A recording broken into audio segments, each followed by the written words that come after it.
Hey Stampers, I'm Gail Davenport. I'm an independent demonstrator with Stampin' Up.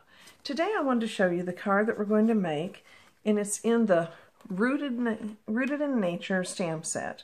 We're going to be using the leaf stamp, and we're going to use part of this, and then we're also going to be using the matching framelits. And the thing about this is it has a matching embossing to a matching cutout framelit. So this is really cool, and you can get this as a bundle for 10% off. Next, we're going to also be using the woodland folder with the trees that I dearly love this one. I use it a lot.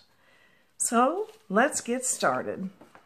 First of all, we're going to take a piece of white cardstock, and it's going to measure 4 1/4 by 11. We're going to score it at 5 1/2 and fold it in half.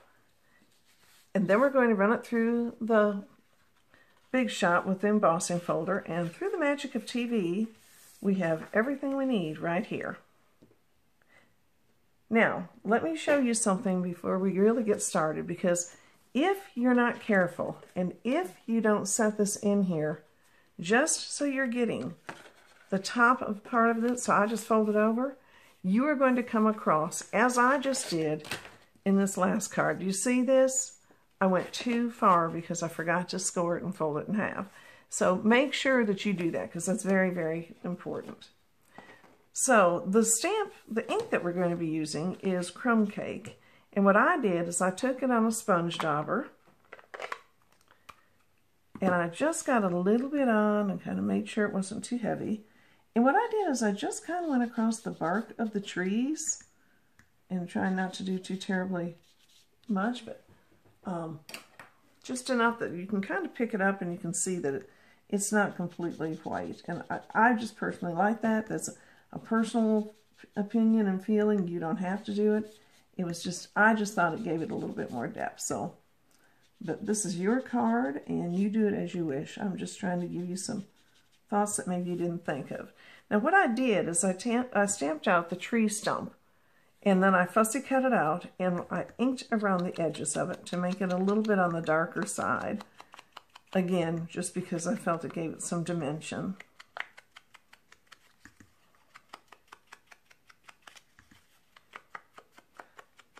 And while I was doing this, I got thinking about the leaf, because it's really, really neat.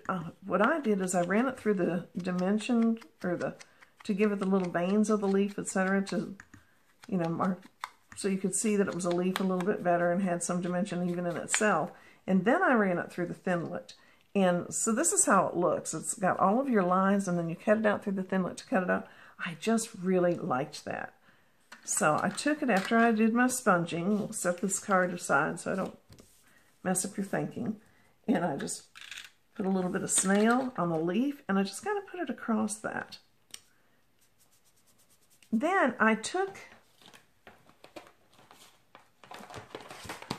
this stamp set, and I meant to show you, and I forgot to get it out, so I'm so sorry. The second part of the stamp set, and I got out the Be Strong, Be Happy, Be You. That's one stamp set. And what I did is I just put it on here. And what I wanted to do was just the Be You. So I took my stamp and I put it on just the edge of the ink pad, and I got over a little bit, and I just took my finger and wiped that off. And then I stamped it. Doesn't matter if it's upside down or not right now. And I stamped it on a scrap piece of cardstock. Now I'm going to take my classic label punch, and I'm going to line it up best I can, and I can make it straight even though I've stamped it on crooked, and that's what I really wanted to show you, because you can move your paper around. And then I punched it out. So after I punched that out, I again took the ink dauber, or sponge dauber, and I just inked all the way around it. And I'd already had one done, yes, but I felt that you kind of needed to know how I actually got just the BU.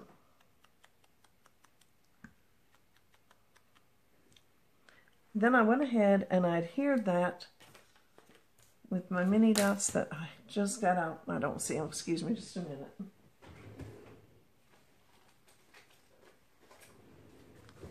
Get another set. And I put one kind of on each end of it because I wanted it to stand up a little bit. And then that's going to be ready to go across the top of my leaf and my stump. This is not a hard card. It's a great guy card or just somebody that you want to send something quick to. And I took a glue dot, and I've shown you this before, but I just rolled it with my finger and that got it nice and narrow.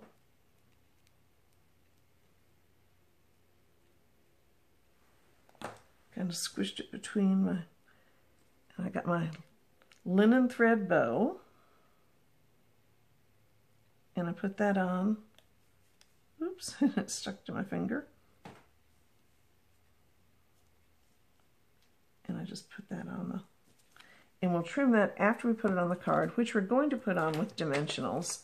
And you can see I made a mistake. See that big line right there? So that's why I did it again. But hey, I believe in using paper as much as I can and saving it for as long as I can. So we'll set that aside for just a second. Now we're going to take the inside of this card before we get too carried away, and we're going to take the stamp, "You're Wonderful."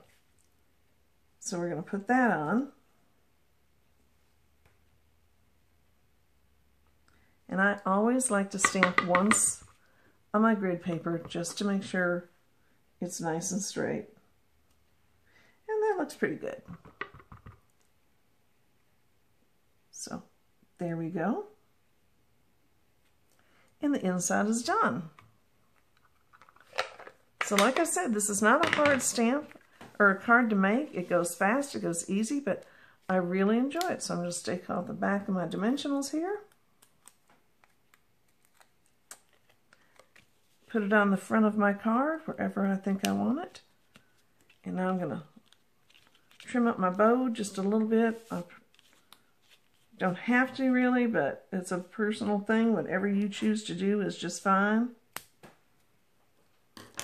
I just trimmed off the tails a little bit, and there you go. You're wonderful. So thank you so much. I'm glad you stopped by. And if you are looking for a demonstrator and you don't have one, I would love to earn your business. You can just go to gaildavenport.stampinup.net. Thank you so much and have a great day. Bye-bye.